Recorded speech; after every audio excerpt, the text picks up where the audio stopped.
What form do the contacts happen? ¿En qué forma suceden los contactos?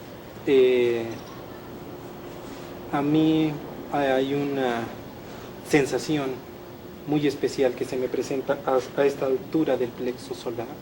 There is a sensation concentrated in the plexus, in the solar plex of his body.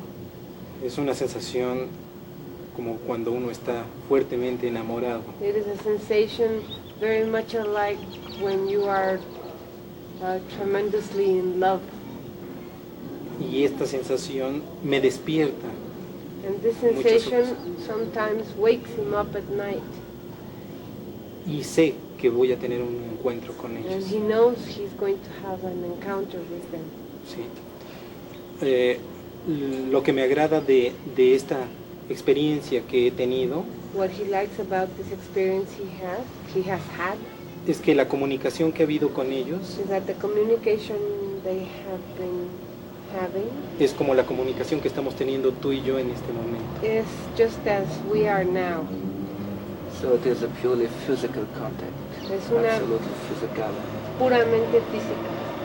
You Bueno, can touch them. los puedes tocar. Los puedo tocar y en ocasiones ellos presentan un cuerpo de luz. Sometimes, as they are human-like, sometimes they have a body made of light.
Sometimes these ships appear in great altitude, coming down slowly to hover eventually over the ground in an altitude of 1.5 feet.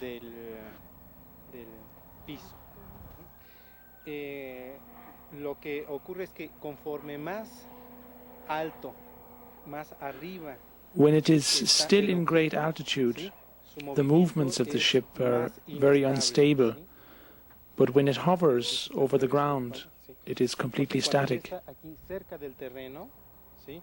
El objeto está estático. But it also happens that the ship suddenly appears right on this spot. For me, it's like a kind of magic. They come directly out of the light, slowly, part for part. Their body emerges out of this wall of light. Carlos has been having contacts for the last 18 years, but maybe only in 2 of them I had the consciousness that he was going to have a contact. So I was helping him to get dressed and to be warm so he wouldn't get sick. But in the other times, I didn't have no consciousness. It was like they put some spell on me so I wouldn't wake up, because I'm a mother and mothers always wake up with any small noise. But not anymore. I never notice when he goes to a contact. Twice in this last 18 years, I was aware that Carlos was not in bed. I woke up and he wasn't there. At the beginning, I just said, well, he might have gone to have a contact. So I was okay. I was feeling fine. Did you have the temptation to go out? I had never had the temptation to spy on him. Never. Why? I don't know. I am very curious and I really would like to know more about his contacts, but I never felt the need to spy on him.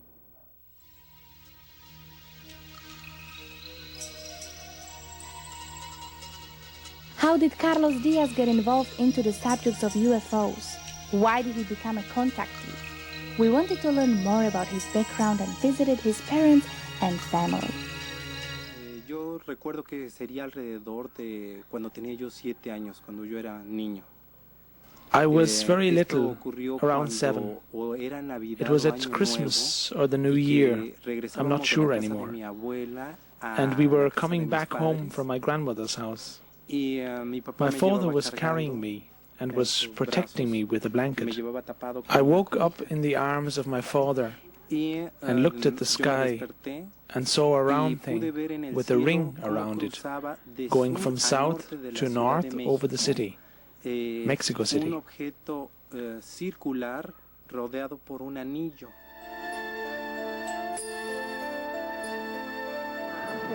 Eso sí, eso siempre. What kind of child was Carlos Díaz? Was he special in any way?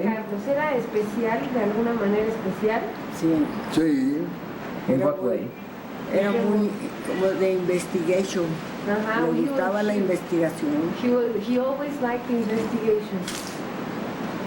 Was he interested in outer space, in UFOs? Estaba interesado en cosas del espacio. Desde pequeño. Ajá, since he was Desde very chiquito. little. Le pedía a los Santos Reyes un casco de astronauta. He would ask for Christmas an astronaut hat.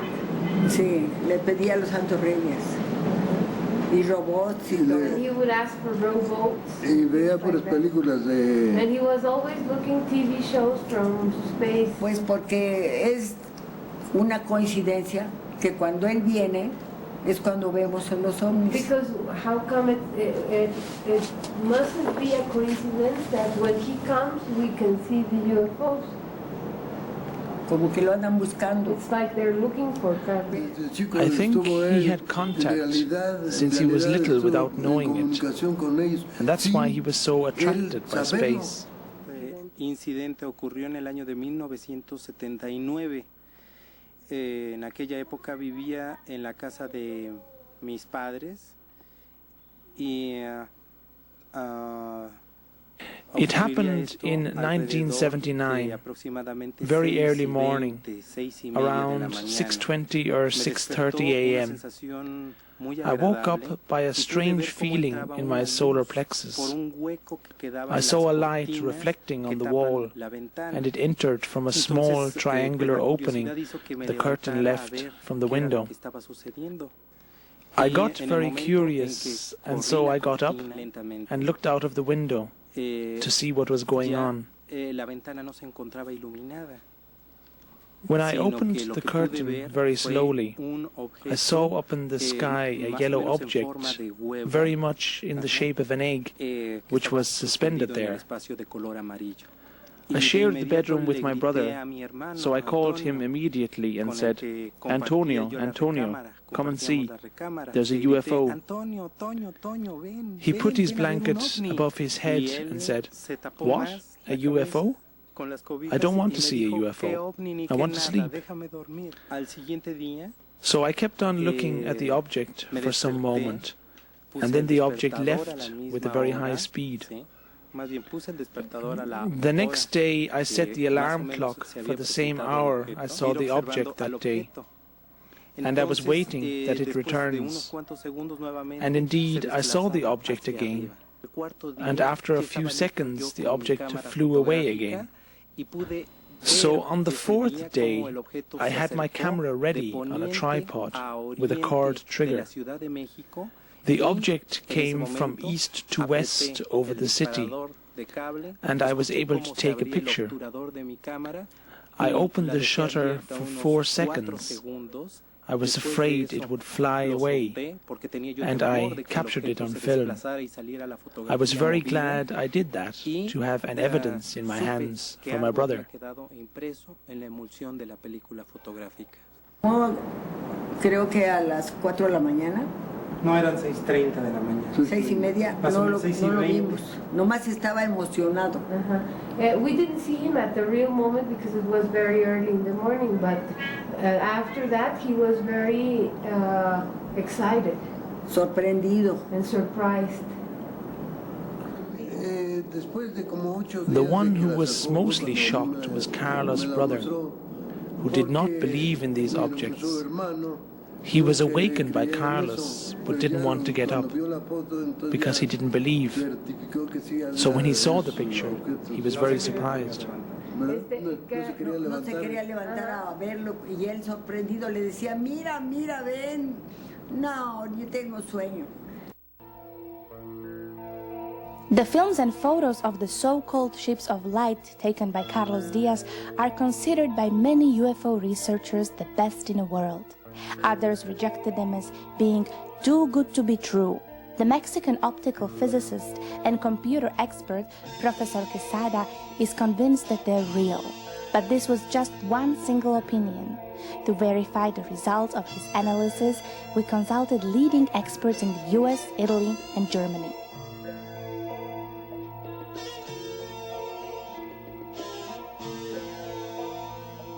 The Village Lab in Tempe, Arizona is specialized in image processing and computer-animated special effects for music videos and Hollywood blockbusters.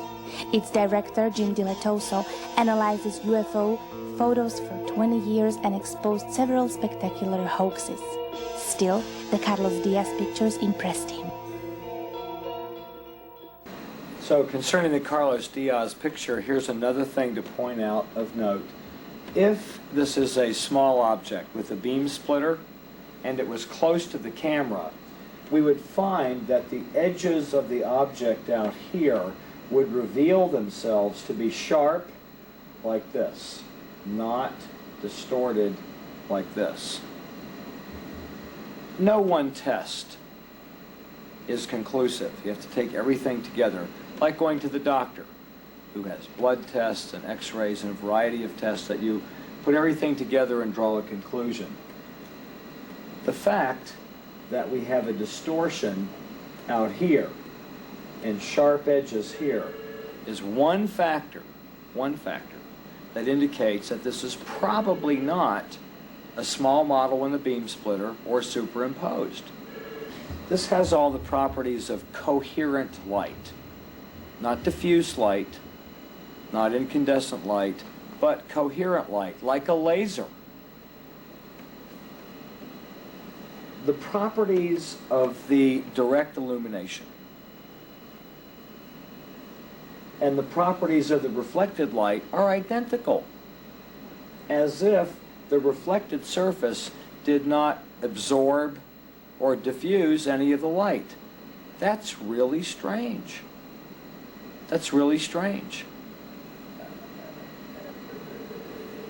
It's like the light is coming and bouncing off of that surface as if it's an absolutely precision polished mirror. No absorption or changing in the light characteristics at all. In fact, the brightness is almost identical. These colors are not distorting and blending together. It'd be like having a red laser and a yellow laser right beside each other, and they are not blending, making a new color. In fact,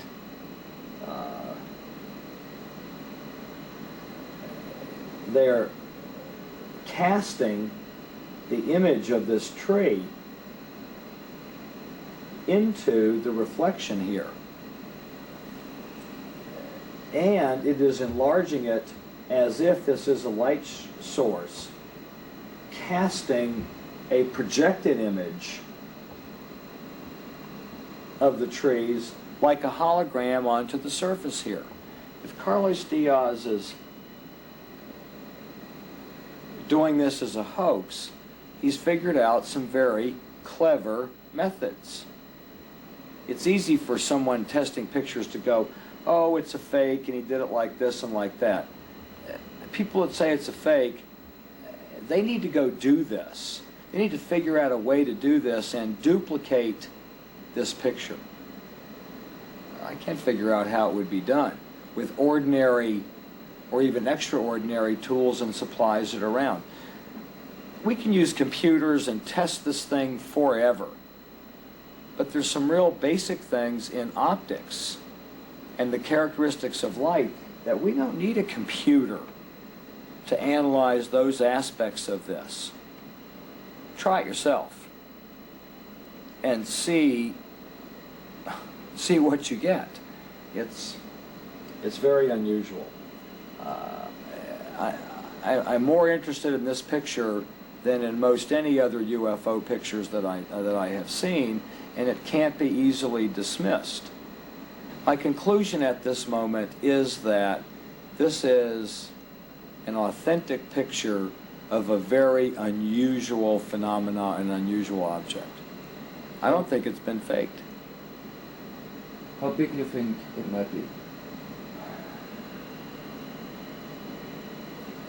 I think this is a large object, larger than a bus or a tractor-trailer truck, 40, 50, 60 feet, because of its unusual luminance, light characteristics.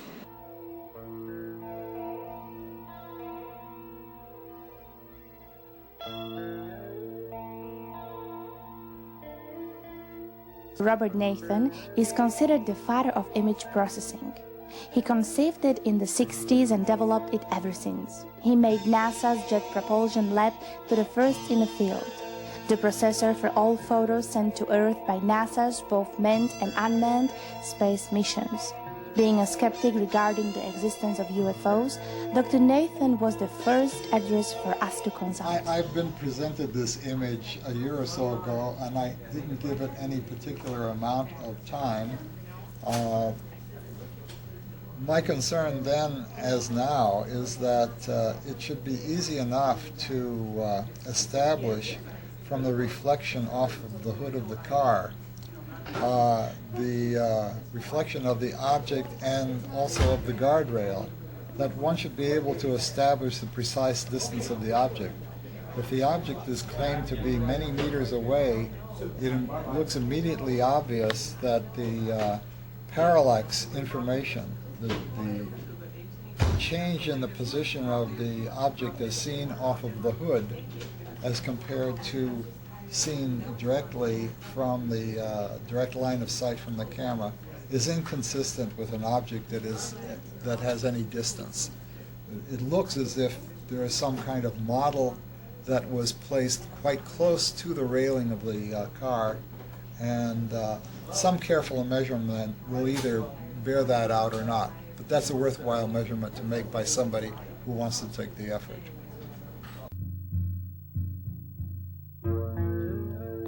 Following Dr. Nathan's recommendations, we asked Díaz to take us to the site where he shot his pictures to verify the landscape details and measure the distances.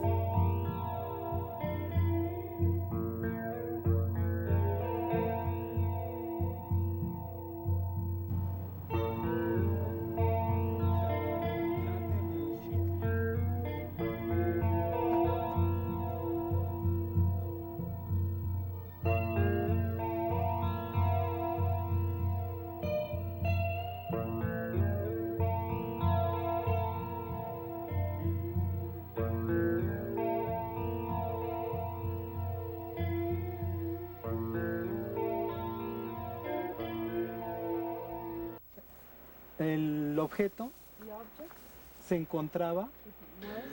The object emerged beyond these trees. It was rising from the gorge and moved up little by little. Del valle y fue ascendiendo poco a poco.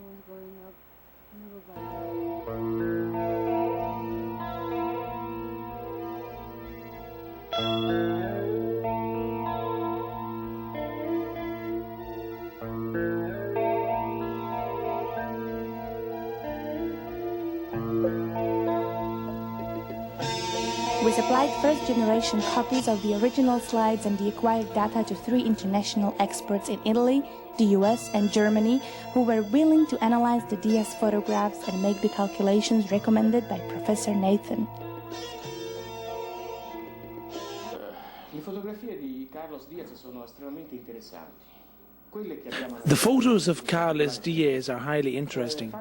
I tested 3 of them very carefully.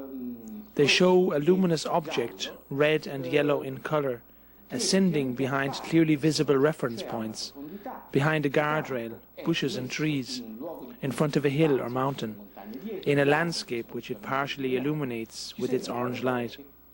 This object is absolutely real. It is not a montage. It is not projected into this scene. To find out if it is a small object close to the camera or a large object in some distance, there is a technique, the method of photodensitometry. We analyze the intensity of several areas of this luminous object and compare it with reference points in the image, for example, with landscape elements. Based on this, we can state with certainty that the luminous object is located within the second level of the image, beyond the trees. In the foreground, you see the hub of the car and the guardrail, then the trees and bushes, and behind them, in some distance, we have the luminous object. Based on this distance, and in relation to the other objects in this image, we calculate a minimum distance of 33 feet. Most probably much more. Therefore, the object photographed by Díaz must have had a diameter of at least 60 to 90 feet. I can only say that none of us, Rolf Dieter, Klein and myself, after analyzing the picture, found any indication of any known method to fake such a picture. We detected no strings, not even when we lighted up the background. No structures of any kind indicating a montage or any kind of manipulation. The object moved within the 15th second of the exposure upwards in a certain degree, not smoothly, but rather in a jerky way. Our analysis has shown that it was not a simple, solid, metallic object, but the complete series shows the phenomena of a luminous plasma field, which was never before documented so clearly. It seems to be an object consisting of pure light, concentrated in a way that it forms a structured craft. The size must have been, according to Rolf Dieter Klein and my own analysis, about 150 feet. It must have been a very large object. My conclusion? All available data indicate the authenticity of the picture with a certainty of 99%. The hypothesis that it might have been a forgery collapsed. I looked at the picture both visually and on my computer quite extensively, and I cannot find anything in the picture that would make me think that it's a faked picture or a small model being photographed or a double exposure or any of the normal ways that pictures like this would be created if it was a artificial creation. My gut feeling is that the picture is probably the real thing. When a small object is photographed and then combined with a picture of trees and bushes, there's always a fringing effect around the edge of the tree branches and so forth that isn't the same as if you're photographing a real object. And I didn't detect any of that fringing that would make me think this was a composite picture. The trees don't look like miniature trees. I think they're real trees behind a real road guardrail. So I think the object itself is the size that it was stated to be and the size it appears to be. I would think the object would be something on the order of roughly 20 meters diameter, something on that size order. Back in Arizona, we showed Diletoso the first films taken by Carlos Díaz in 1991. This is a still picture. And I've looked at the video also. Like the still pictures, upon first viewing of the video, it looks very suspicious. It looks like an object suspended on a pendulum and moving. But upon more careful examination, the object is moving slowly.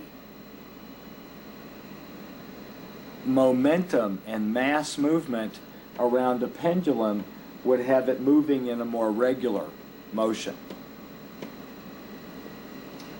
My theory is, having seen other photographs and video of UFOs flying and moving, is that they tether themselves somehow in our atmosphere relative to the surface of the planet and the magnetic fields of the Earth. Much like a boat with an anchor, that boat would be moving around the center point of an anchor. They look like they're moving around a pendulum because they are. But not because it's fake, but because it's real. We found the same wobbling movement of the craft filmed by Carlos Díaz in several other authentic UFO films, including those taken by astronauts of the Space Shuttle in 1991 in the Earth orbit.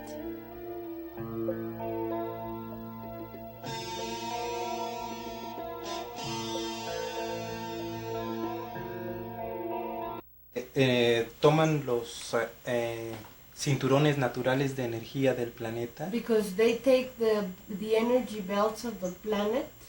Y por momentos entran a ellos.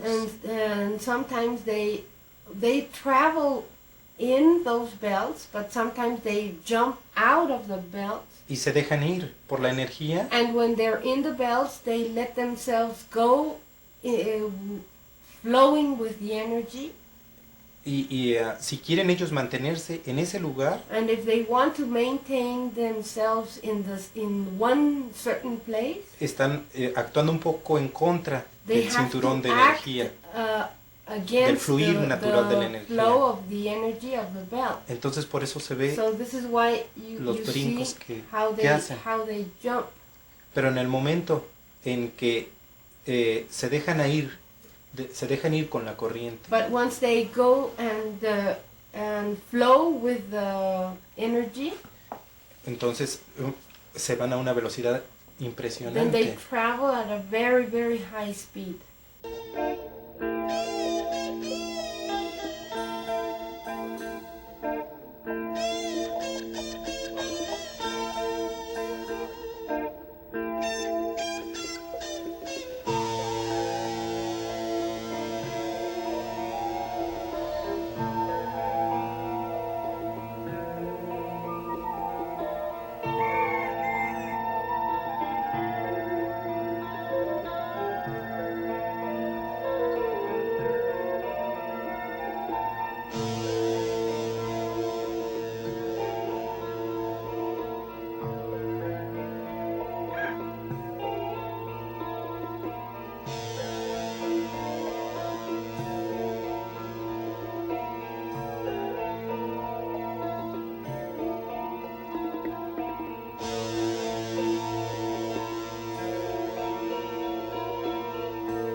But when we brought in the new films Díaz took in 1995, Diletoso was rather skeptic. Tested the pictures in the early 90s and looked at still pictures in analyzing the edges, as I've done in blocking out the squares on this image. The properties indicated to me, because of the depth of field, that it was probably a large object. Now, it's years later, and I'm looking at video, motion video. A couple of things that I'm suspicious of are the ways that it moves. Now, optically, the edges make sense that is probably a large object. Probably a large object. At different opportunities during my encounters, I experienced how a beam of light shot out of the craft. This beam of light has the purpose to bring insects, plants, pollen, small and bigger animals aboard the ship, and sometimes we too, my friend and I, were brought aboard by such a ray. This beam directly forms and emerges from the ship and consists of the same light or energy as the ship itself. Doesn't exactly look like a large object when it's zoomed on by the properties of the edges. There are some confusing and disorienting things about it. The ray of light that comes down, when we look at it frame by frame, the light on the ray comes on and goes off in the same way. It's darker at the top than it is at the bottom. In the first frame of the 7 frames that the light is on, 14 fields. And it goes off the same way, with the top being darker than the bottom. See, this is the top, and this is darker, the luminosity is darker than the bottom. And it comes on that way, and it goes off that way. I found in each incident where the light comes on that at this spot, this one, this one, this one, we have a little mark, a little pock mark that looks like, if it's a fluorescent painted stick, maybe it's a little bubble that was on the paint. When the object moves, it tends to wobble. Like maybe it's connected to this ray as the stick. If this were an extraterrestrial spacecraft, it might not be unusual that light can move top to bottom or bottom to top at a speed slower than the speed of light, because the variance is between one frame, 1/30th of a second. Well, if it was at the speed of light, we wouldn't even see it in a frame. It'd be off and then on. You see what I'm saying? Sure. It'd be absolute black in one frame, and 1/30th of a second later, the whole frame would be on. Now, the coincidence that we might catch a frame in motion could exist, but for the fact that every single time that the ray comes on, it comes on and goes off identically the same way, with it being the darkest at the top and the brightest at the bottom. Which is curious. So, I'm still trying to understand it. What the expert didn't know is that we already located an eyewitness for the very phenomenon Díaz has filmed. A Tepoztlan taxi driver on a night shift saw exactly the same orange disc when it was shooting rays down to the ground. Forma es ovalada y los colores son unos colores claros entre amarillentos. It was oval-shaped.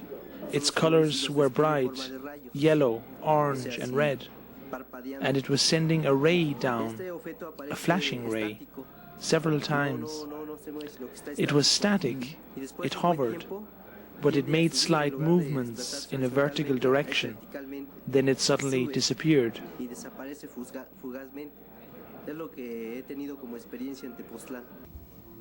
Anyway, we were still skeptical about the new footage, but since one of the films contained clear foreground data, it was easy to find out if it was filmed in the real nature or on a tabletop with the use of a miniature tree. We therefore asked Díaz to take us to the site where he took his film.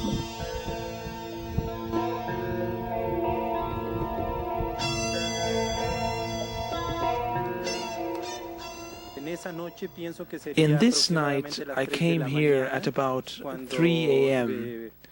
when the ship first hovered right here on this side, before it flew over the tree to come down on the other side. I set up my tripod, fixed the camera on top of it, and begun to shoot, when the object started to move up and down behind the tree. In order to get the best possible close-up, I zoomed in several times. This is how I shot the footage I gave you the other day. No film which just shows a luminous object at night can ever be conclusive, unless it shows verifiable foreground data. But in this film, we have foreground data. The object is partially covered by the branches of a tree. Is it a large tree? We asked Carlos Díaz to take us to the site where he claimed he shot the film. We measured the diameter of the tree, the distance from the camera, we compared the zoom range of the camera, and we shot a lot of comparative footage from the same perspective. In our studio, using false colors to enhance the image, we were able to uncover details on the film not visible when you just view it. You have the same shape of the tree, the same right angle between the trunk and the branches, the same extended branches on the right side, and a second round tree or bush right in front of it. Although we were there years later, this is enough correlation to say it was the same tree in the same perspective. Any possibility of a montage or blue box effect? No. There's a direct interaction between the object and the tree. The tree vibrates, obviously touched by the energy field of the craft. And the glow of the craft slightly illuminates both the tree and the bush. This footage is real. It shows a large craft, and it is one of the best UFO films ever taken.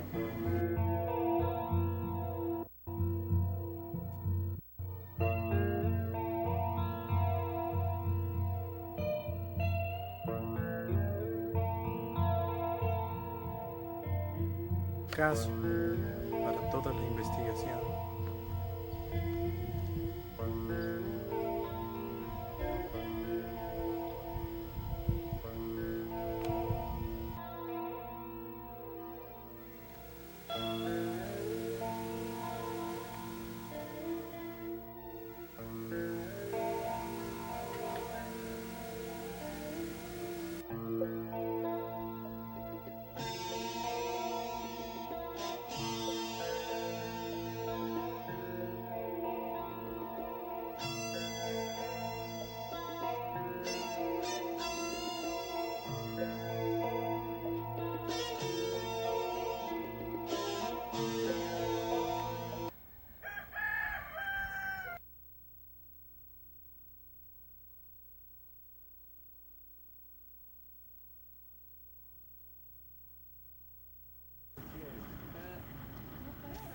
Soweit es geht.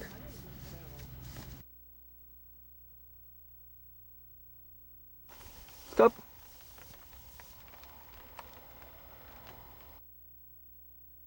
After a careful measurement, we found the tree to be 35 feet wide, with a distance of 345 feet from the camera. Therefore, the craft was at least 60 feet in diameter.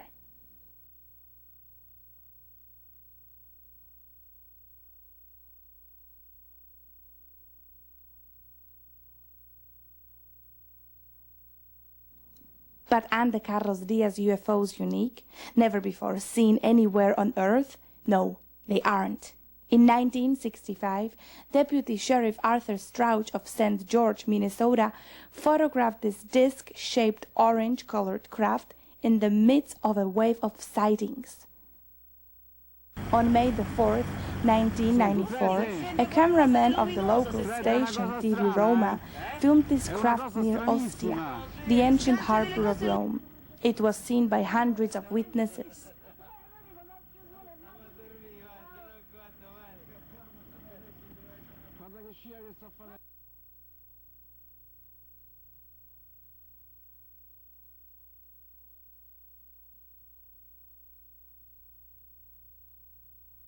The enlargement, the same details are visible as on the Díaz films. Furthermore, little balls of light are obviously dropped from the main craft, the same type of luminous spheres as they are regularly seen over Tepoztlán.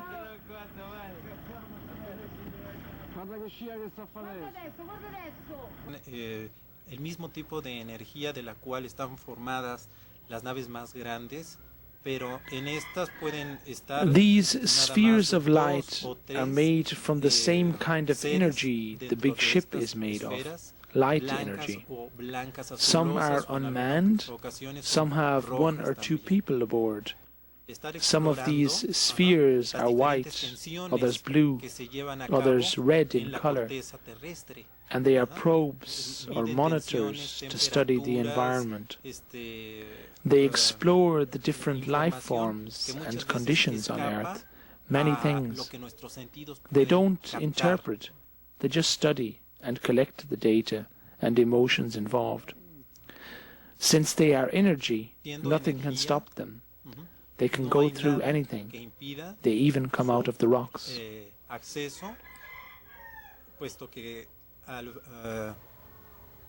Ahora sí, siendo energía, no hay nada que los pueda detener. Another film was taken on August 23rd, 1994, by Darrell Spence in Mansfield, England. Again, it shows an orange-reddish disc which suddenly lights up, just as in one of the Díaz films.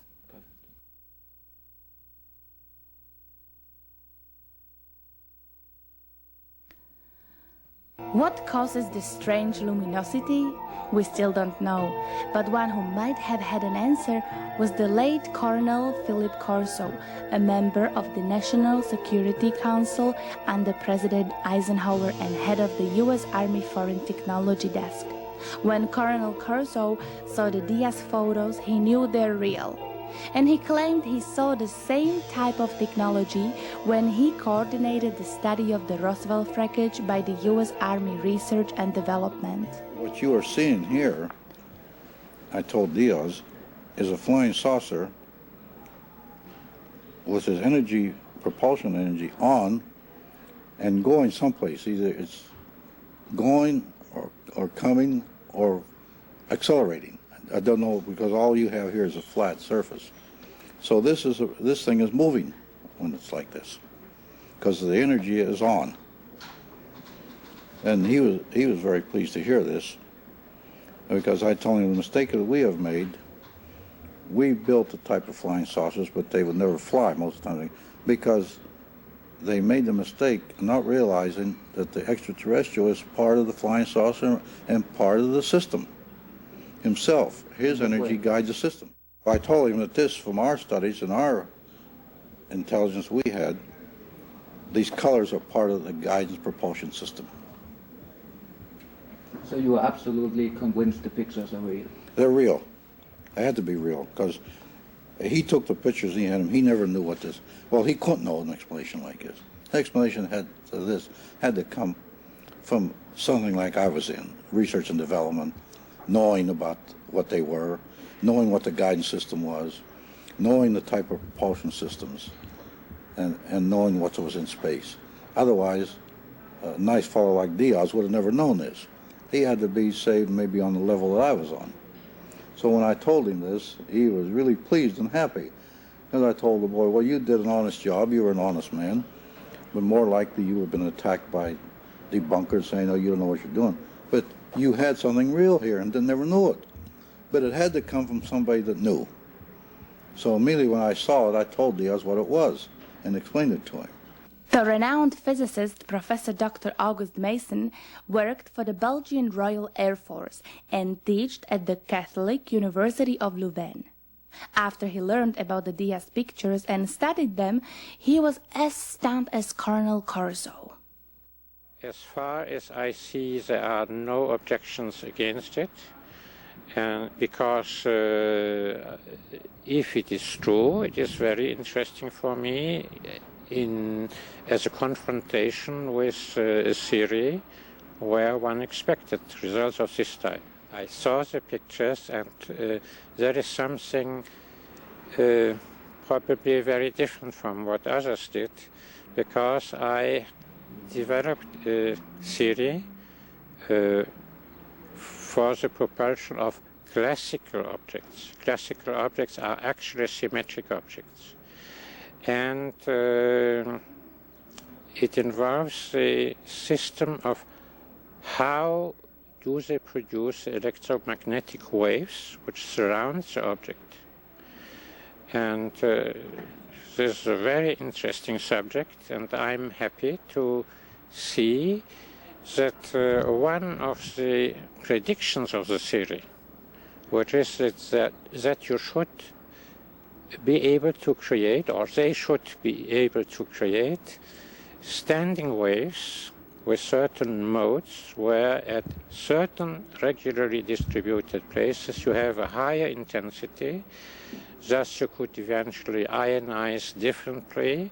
So if this theory is correct, you could expect that somewhere an observation like this will appear. For Professor James Hertog, the Carlos Díaz experience brings together the scientific and spiritual perspectives of the future and delivers a key to an interdimensional physics. Carlos Díaz documents are very important because they show a different category of intelligence, what could be called the bioplasmic form of intelligence that is even beyond the extraterrestrial, which is using metallurgical or physical spacecraft. Here we have seen by computer enhancements of the film actual realities, suggesting that this is a vehicle form that can change its shape, size, geometry in any number of ways. It comes close to what is called in the ancient documents of the prophets of the Western civilization, the Merkaba, or the vehicle of lights. In short, we are seeing in the Carlos Díaz material a whole new category of the UFO experience. We are going beyond the extraterrestrial into what could be called the ultra-terrestrial intelligence that is existing in a pure energy state.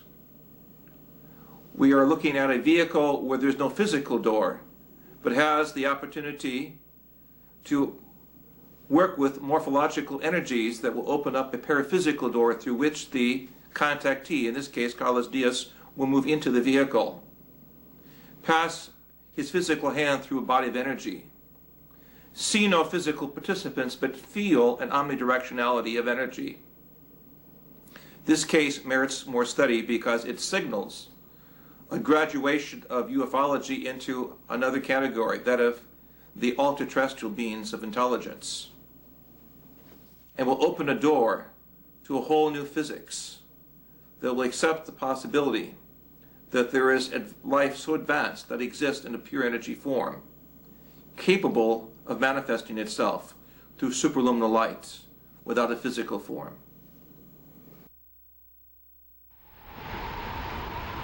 Is the Carlos Díaz ship of light an interdimensional gate?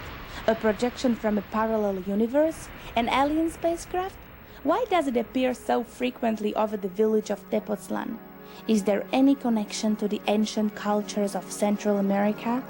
Only the experience of a simple young man from Mexico might be the answer to all these questions. Es la primera vez que él me invitó conscientemente a entrar a una nave. Vi cómo él se metía a esta neblina de luz. The first time he invited me to go consciously into a ship, I saw my friend getting in first. He went through this fog-like light when more than half of his body was inside of the light. His body got sucked into the object. So what I did first is that I put one hand into the light to feel, and to my surprise it went through the light, and inside I felt a nice temperature. When I took my hand out, I was very relieved to see it was still in one piece. So that gave me the confidence to walk in, and when I had my body halfway inside the object, I was sucked into it too. But once you are into it, there is nothing you can see. You just see yellow light all over. You don't feel your toes, you don't feel the floor, but the sensation is very peculiar, because you feel very peaceful with a lot of love within you. Lo que habíamos hecho era salir del objeto, salir de esa gran nave. Y empezamos, me di cuenta que estábamos en el interior de una gran Once, when I came out of the yellow light, I realized I was not at the same place, but I was in a big cave. It had stalactites and stalagmites, and between them I saw several sculptures and ornaments, which were of the art of the Maya culture. This big cave was the place where the ship hovered, and there was a kind of path we walked through, and we came to another cave, and I saw there many people who were very kind to me and greeted me, very nice people. But the particular thing about this cave was that there were 7 egg-like spheres of yellow light. After we got to this place, my friend stuck his hand into one of the eggs and took out a small ball of light, also yellow, and said that this little ball could project a ray that would touch my 7th vertebrae in the middle of the spine, and it would take all the information which is in my neurons. Y me dijo que por medio de esta esfera saldría un haz de luz que me colocarían en la 7ª vértebra cervical o a la mitad de la columna. Si yo lo permitía así, tomarían información de todo lo que tuviera yo almacenado en mis neuronas. Después de eso, me Once I was there in this place, he invited me to go into one of those spheres of light, or eggs of light. When I did so, I realized that all the yellow color changed, and it was not yellow anymore, but it was a scene of a forest from the air. It was like if I was flying. And then I saw on each of my sides a wing, the wing of an eagle, and I realized that what I was looking at was the information from an eagle, his memories, that they had stored into this egg of light. Que me permitía ver el bosque desde el aire.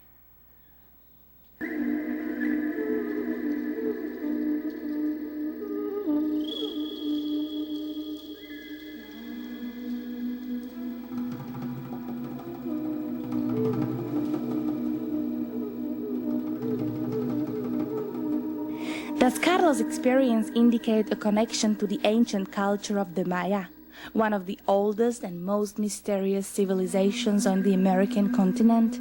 The Maya were famous for their advanced astronomy, their precise calendar, their mathematics, which were superior to those of contemporary Europe, but also for the splendor and magic of their art and their mighty temple cities in the middle of the jungle. Today, we are still fascinated by the mysteries of this culture, and archaeology had yet failed to uncover its ultimate secrets.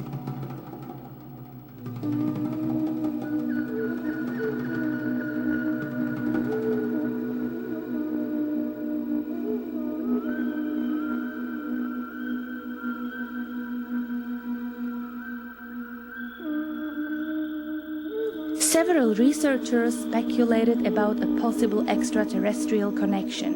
Indeed, the Mayan mythology mentions that sons and elders of the stars teach their people in ancient times and speaks of 400 young men who visited Earth and later returned to the Pleiades. Once a Mexican investigator and journalist, my good friend Jaime Musan, asked me to ask them where they come from. So when I was with one of them the next time, we were walking near Mexticla. I asked him, "Where are you from?" And he smiled at me and said, "Look, Carlos, I can give you the name of any star, any constellation, any galaxy. But what would this tell you? As far as you've gotten is your moon. So it makes no sense if I tell you where we come from, since you can't go there and verify." For me, this answer was enough, even though, when I was with them, I once heard them to mention a star named Maya, and when I looked into an astronomy book, I found out that there is, in the constellation of the Pleiades, a star named Maya. Maybe this is where they come from, but I really don't know.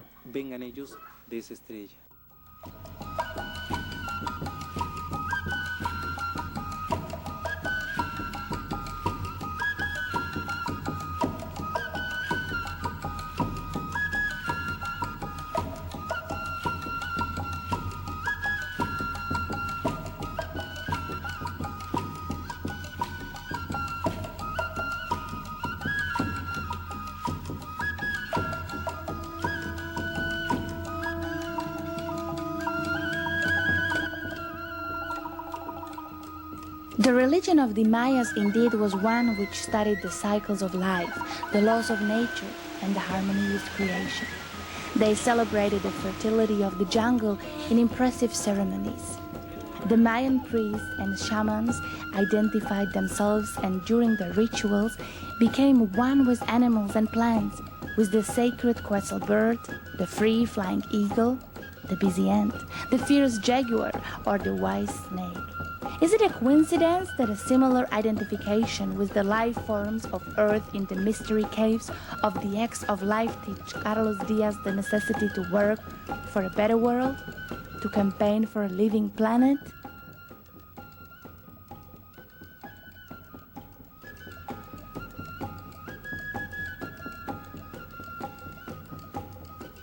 Después de eso, salí de la esfera o de este huevo de luz y pude entender que ellos han almacenado en estas esferas de luz muchísima información, no nada más de seres humanos, sino creo que de After entering these spheres or eggs of life, I understood that they store a great wealth of information in them, not just about human beings, but about all forms, all manifestations of life. They don't only store images, they also store senses. When you are there, you feel like an eagle, like a bird. I felt joy, I felt fear, and I have seen many types of environments: the sea, the ice, jungles. What I have learned from this is that every living thing is important for this wonderful planet. They also offered to show me what they have stored about the past of my own life, but I didn't want to know, because what I want to do is to go forward and to try to act with all the things I have learned to live this experience.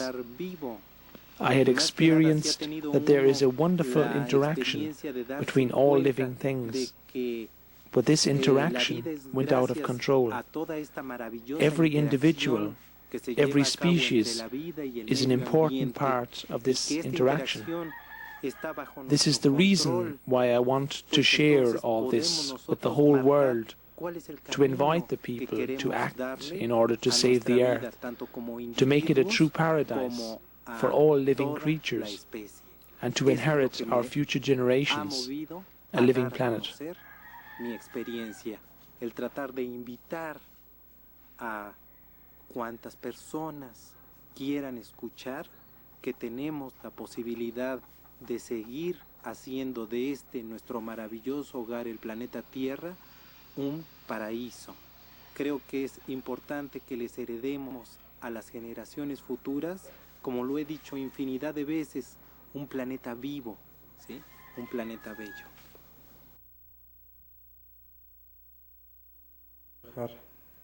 Al campo de fútbol y espero que se presente algo, puesto que la sensación es bellísima, es muy fuerte, y creo que aquí me van a hacer compañía estos dos buenos amigos. Vámonos, chiquitos, vámonos afuera, vénganse, vamos afuera chiquitos, acompañen a un lado, si no nos vamos a caer todos. In this night in January of 1998, I woke up feeling this very sensation. It was just after midnight. I got up, grabbed my video camera, turned it on, and left the house. I walked the short way to the football field next to my house, followed by my two dogs. I waited out there in the midst of the football field, the camera still running.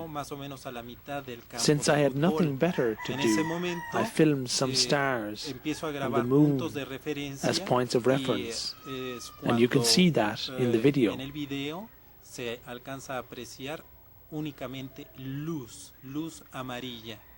Después de unos cuantos segundos me encuentro fuera de esta luz y es cuando tengo conciencia de Suddenly que me the ship encuentro appeared dentro just de la above me, caverna y a sea of light, veo a la nave, yellow light all over. como, Seconds se, later, I found presenta, myself como inside of aparece a y very big, desaparece, dark y al cave. mismo tiempo, sobre In some distance, una a gran ship roca appeared que and se disappeared encuentra dentro de la caverna, again que and está again. pulida en forma circular. Just above one Dentro de great esta roca, polished rock, forma circular, nearly se, circular, on which an encarved image was clearly visible, a triangle surrounded by three circles.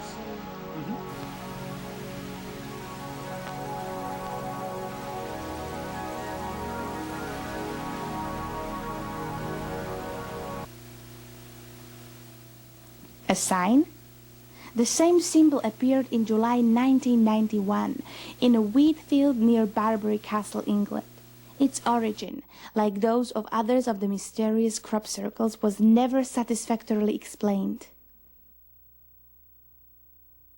The triangle means the interaction between soul, body and mind, the harmony that should exist between these three states of a living being.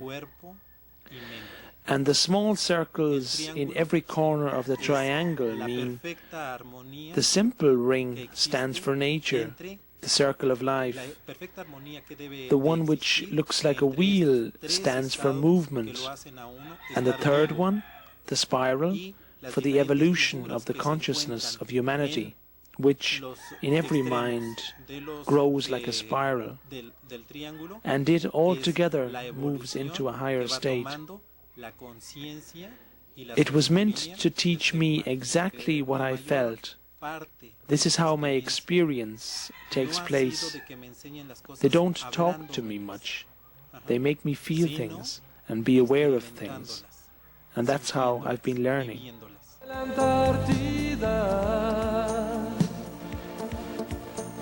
Pero no azul de destrucción, de bosques que han muerto de inanición, por desechos de mercurio, de fundición. Blanco como garza cuando cruza los pantanos y blanco como espuma de las olas y la luna, blanco como estrellas que se pierden en la inmensidad. pero no blanco de destrucción, de detergentes y polución. Cuántas cosas vemos sin solución. Salvemos la tierra de todos nuestros errores. Limpiemos el aire, amemos las plantas y los animales. La madre tierra es la casa en la que todos vivimos. ¿A dónde nos cambiaremos si ella nos falta y queremos vivir? Verde como loros que en el cielo se despliegan y verde como selvas de lagunas y reservas, verde de delfines que jugando van cubriendo el mar, pero no verde de destrucción, de colorantes y combustión, de seres extintos por ambición. Salvemos la tierra de todos nuestros errores. Limpiemos el aire, amemos las plantas y los animales. La madre tierra es la casa en la que todos vivimos. ¿A dónde nos Estamos viviendo un momento realmente histórico para la especie humana. Creo que tenemos que We are going through a very important state in the human history. We have to realize that the future of us and our planet is in our hands. The world is in the hands of a species which is very creative. We must make the changes with this creativity. We are already going through many transformations. This creativity does the transformations, but these transformations can be positive or they can be negative. And the negative ones are those which are destroying nature, the vitality of the planet. Las dos partes de la creatividad del hombre, nos daremos cuenta que está dominando más aquella que está acabando con la vitalidad del planeta. If we don't put into balance the positive and the negative things which we are doing with our own creativity, the negative side will get more and more powerful and destroy life on Earth. Lo maravilloso que es estar vivos y la maravillosa posibilidad que tenemos de actuar para poder seguir haciendo de este planeta un planeta vivo. Creo que My intention in sharing this with you all is to invite people to act so we can keep working for life. I want to invite the people who want to listen, who want to see, who want to do something about it, to work for life on Earth, so we can keep this Earth alive. I don't share my experiences with the world to convince people of the existence of extraterrestrial life, but this experience has made me aware of the wonderful home we have. And I do believe that if we learn to respect and love life, the encounter with them will be inevitable. a amar y a respetar la vida, el encuentro con ellos es inevitable. Indeed, it seems that the valley of Tepoztlan, a land considered sacred by its inhabitants even today, is like the eye of a hurricane, an island of peace between man and the nature. Therefore, it doesn't really surprise that it also became a cosmic enclave, an outpost of those who ride on the oceans of the universe. It might very well be the place where contact between man and life forms from somewhere out there already happened, where they learn from us and we, maybe one day, might learn from them. A place where heaven and earth meet.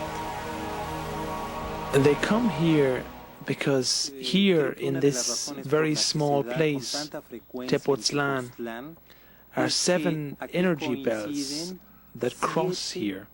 And they use these energy belts to travel like we are using highways. That's why we have so many UFO sightings here. Therefore, it is so familiar to the people in Tepoztlán to see these objects, because they have been here since a long time ago, and for generations people in this place have seen UFOs over the hills. It's a very magical place. It's very spiritual, it's very beautiful. It has traditions of strong contact with the Aztec gods. It's kind of a spiritual cutting-edge place in the New Age community in Mexico, and there's a political element here, a kind of expression of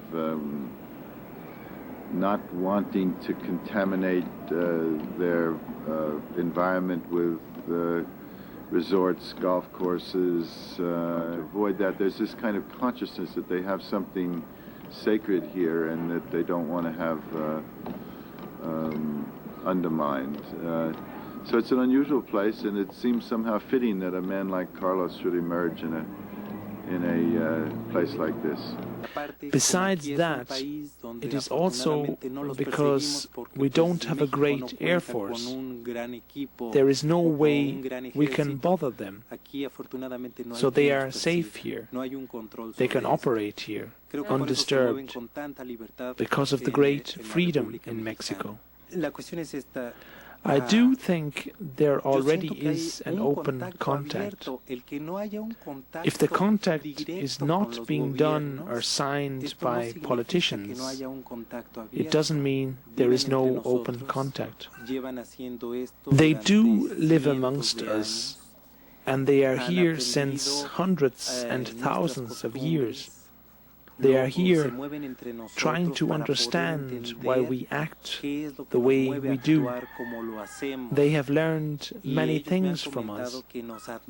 They even admire us as a species, because they say that we have evolved faster than they did as a civilization. But because of this hurry in our evolution, we do not really realize the damage we are doing to our planet in order to have more technology.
The activity of the volcanoes in Mexico and elsewhere in the world is just an answer to the aggression we are directing against the planet.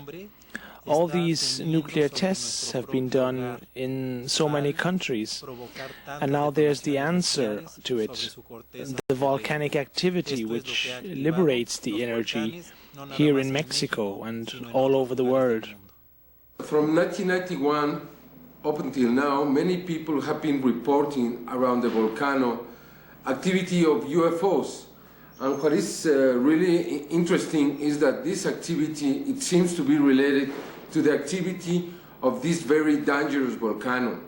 Many volcanologists think that this is the most dangerous volcano in the world because of its history and because there are so many people living very nearby this volcano. They were fleets with 5, 7, 10, 12 objects. We have even some pictures of that which prove very clearly that is true. Many other people say that these objects have descent close to the volcano and they have seen even extraterrestrials close to the chiefs. The sightings, every time we're going to have activity of the volcano increase. For example, as I said, in 1991-92, we found out that the volcano was active because there was so much activity. Then we have a lot of activity after the middle part of 1994. By the end of 94, we were predicting probably some possibility of eruption, and this happened on December 21st, 1994. And then on September 18th, 1998, we were in Puebla and we had many reports of many witnesses of 7 objects flying very close to the volcano, and we predicted new activity and new big eruptions. And from November 19th, 1998, we are living a new stage. We think is the final stage of this very dangerous volcano. This thing, this mountain could blow up, killing hundreds of thousands of people. It could become the biggest disaster ever in human history. Es dar a conocer la experiencia vivida por Carlos Díaz durante 19 años con estos seres llamados luz. The purpose of the center is to make the material and message of Carlos Díaz available, material which has been collected for over 18 years now and has been verified by experts and scientists from all over the world. But it is also to help people which have seen for the first time a UFO, like me, as I was very shocked when I saw a UFO for the first time. The center wants to explain this reality to the people. Una necesidad o una inquietud que no se puede comentar con cualquier persona, las cuales no han tenido un acercamiento o un avistamiento de esta índole. Entonces, este centro va a recibir a todo ese tipo de gentes que necesiten de alguna explicación para poder hacer descansar a su mente de ese impacto que reciben la primera vez que ven un objeto no identificado. Afortunadamente hemos podido establecer una The center, the organization we are beginning to open, will let people know about the reality of the UFOs and help in the preservation of life on Earth. E invitar a la gente a actuar como ellos han aprendido a hacerlo en favor de la preservación de la vida.